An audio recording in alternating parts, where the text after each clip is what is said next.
to the Matt's Railway Adventures YouTube channel. Thank you very much for joining me today as I've come on a rather big adventure to visit the least used station in Cumbria, Nethertown.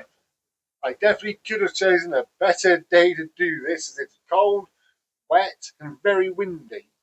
I'm currently stood in the only dry bit available, which is in the little waiting shelter with 3 seats on it.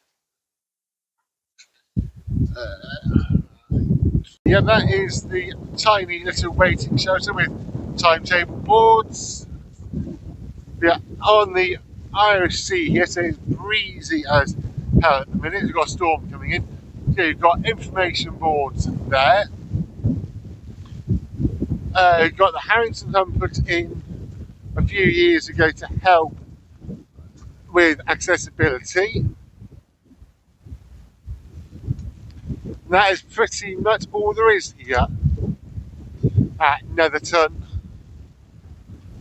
As you can see, it is quite a narrow platform, and it's mainly like rock and greenery. I can't go any further. Yes, that is the view of the station and of the line, and you can even say the topology around here.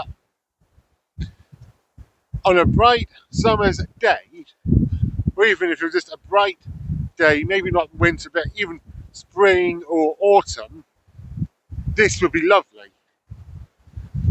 But hey, I'm here. It's ticked off. Yes, there is literally nothing else to see here really at Nethertown.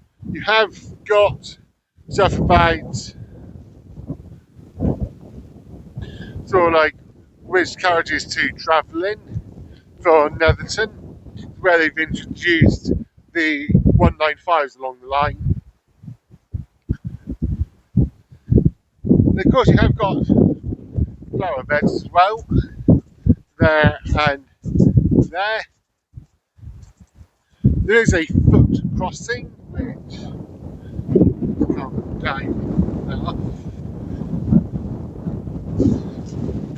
which then takes you up onto what would have been originally a second platform and the way into the station.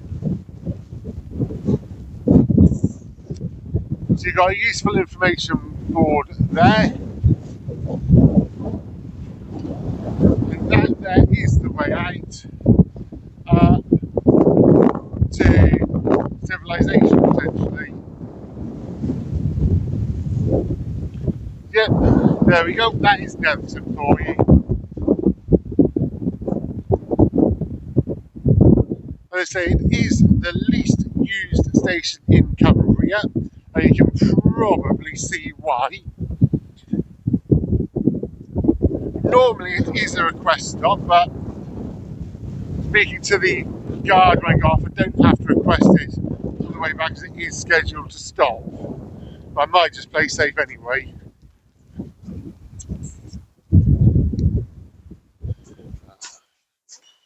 This is going to be a very short video here from Nethertown. There's just so little to show you. Yet, general service pattern along here. Monday to Friday is 5 trains stopping in each direction. Saturdays that increases by 1 to 6 trains each way. Sundays it's only the 4. It was one of a number of request stops along the line, but now, yeah, I don't think it is a request stop. At the time of recording, you can't actually go all the way up to Carlisle on it. Terminate at Corkicle because of, I think it's tunnel problems. So yeah, well, I didn't even plan to do this video today, but the fans got scuppered, whatever we call it, and when I was looking at other things, suddenly saw a train to Corkicle, wondered where the hell that was. So, oh, Nethertown. Then got persuaded, so I said, well, it's my holiday as well. Go and do it. I can always warm my back our holiday accommodation, which is what I'll have to do. Yep, right there is the North Sea clattering in. It is possible to walk along the beach from here back to Greystones. Not in this weather though.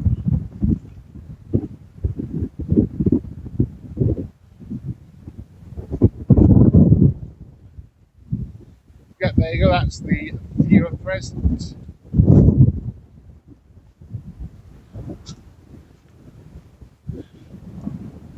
Let's give you another, that's the view looking t'other way.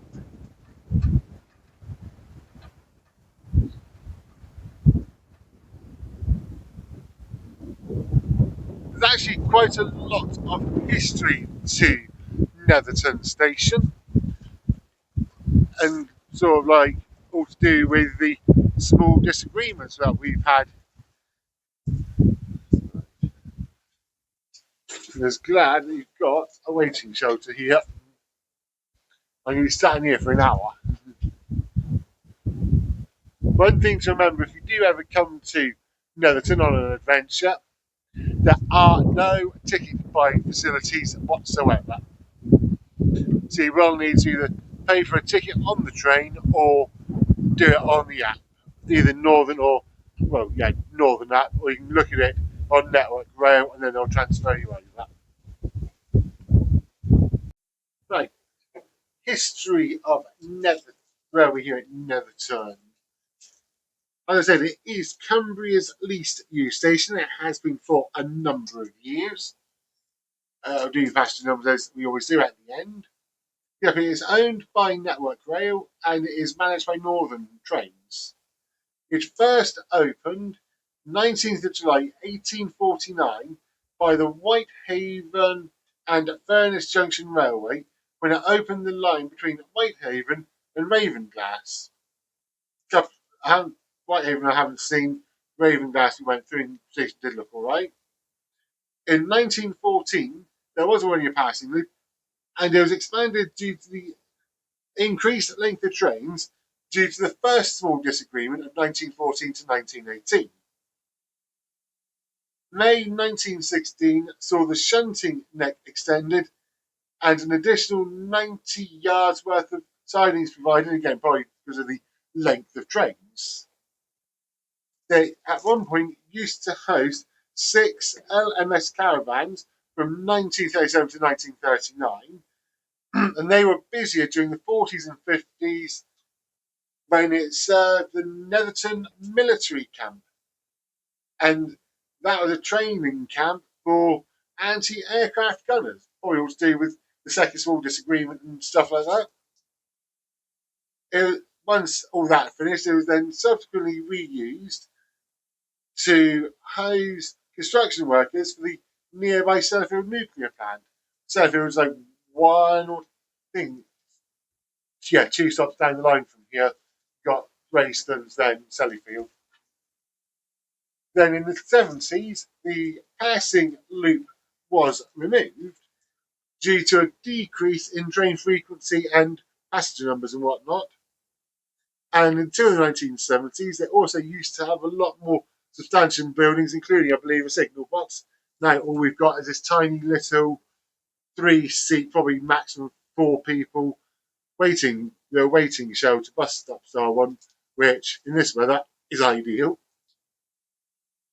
It is overlooking the Irish Sea from a small cliff. As I said and have tried to show, there is step-free access with a ramp. I mean, it is a bit grassy, so especially the old other platform, so you would struggle to get a wheelchair along it unless it's rock hard. But it is supposedly step-free, and yes, it is. Then this is gentle incline again. Trying to come back up the other side would be difficult as well because it's not smooth, it is rocky and whatnot. So they claim it's step free. I would personally say it probably isn't step free. But the platform is too low for level access. However, they have installed a Harrington hump to help combat that. It is meant to be a request stop, and as I said, Monday to Friday there's 5 trains in each direction. Saturdays that increases to 6, and Sunday it goes down to 4 trains in each direction which stop here. And the most important number you're going to be interested in are the passenger numbers for the last couple of years here at Nethertown.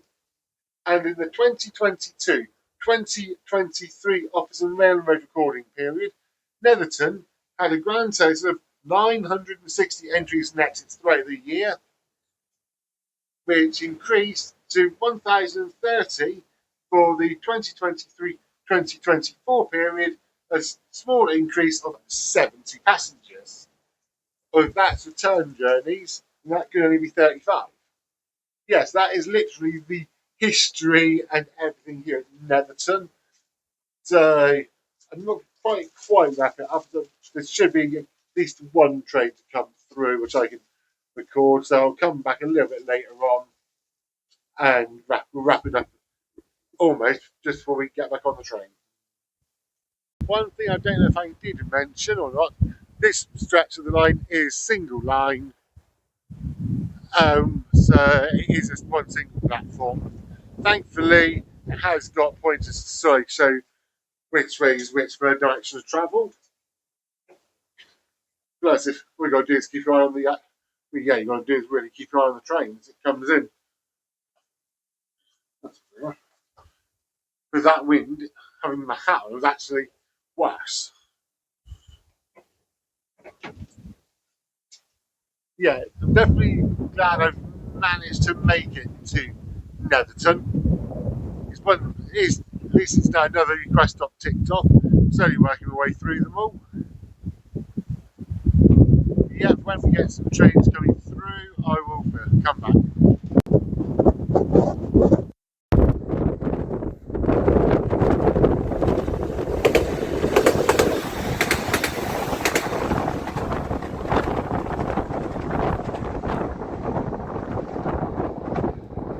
Well, thank you, everybody, for joining me today. I've come to explore the little request stop, one request stop. I don't know. Yeah, the little station here at Nethertown, out in Cumbria on the not north, Irish sea coast. Hope you enjoy the content, and if you do, then please remember to like, subscribe, share, comment, all that kind of good stuff. If you do ever make it to Nethertown, or just even catch it to come and ride the Cumbrian Coast, I'm not Cumbrian, Cumbrian coastline, put it down in the comments what you think. Yep, until next time, I will talk to everybody very, very soon. So, yep, from a very blustery and cold Nethertown, well, it is going to be choo choo for now. Choo choo, bye.